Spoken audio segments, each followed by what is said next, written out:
Hello everyone.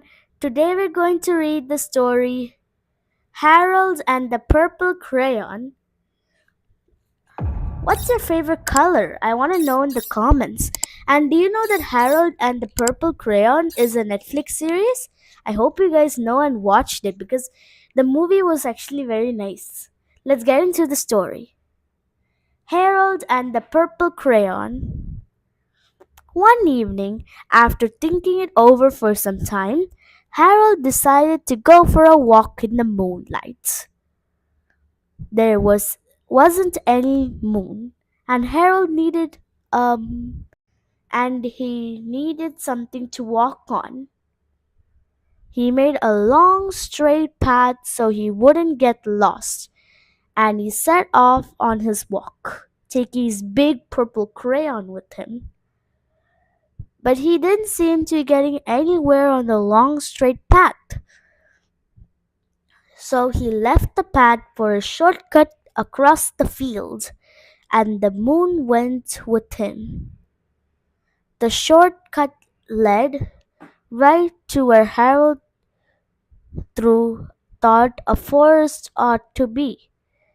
He didn't want to get lost in the woods, so he made a very small forest with just one tree in it. It turned out to be an apple tree. The apples would be very tasty, Harold thought, when they got red. So he put a frightening dragon under the tree to guard the apples. It was a terribly frightening dragon. It even frightened Harold. He backed away. His hand holding the purple crayon shook. Suddenly, he realized what was happening. But by then, Harold was over his head in an ocean. He came up thinking fast, and in no time he was climbing aboard a trim little boat. He quickly set sail, and the moon sailed along with him. After he had sailed long enough, Harold made land without much trouble. He stepped ashore on the beach, wondering where he was. The sandy beach reminded Harold of picnics, and the thought of picnics made him hungry. So he laid out a nice simple picnic lunch. There was nothing but pie, but there were all 9 kinds of pie that Harold liked best. When Harold finished his picnic, there was quite a lot left. He hated to see so much delicious pie go to waste. So Harold left a hungry moose and a deserving porcupine to finish it up, and off he went looking for a hill to climb to see where he was. Harold knew the higher he went, the further he could see, so he decided to make the hill into a mountain. If he went high enough, he thought he could see the window of his bedroom. He was getting tired and he felt he ought to be getting to bed. He hoped he could see his bedroom window from the top of the mountain. But as he looked down over the other side, he slipped. But there wasn't any other side of the mountain.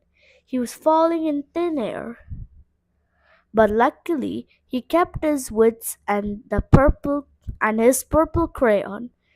He made a balloon and he grabbed onto it. And he made a basket under the balloon big enough to stand in. He had a fine view from the balloon, but he couldn't see his window. He couldn't even see a house.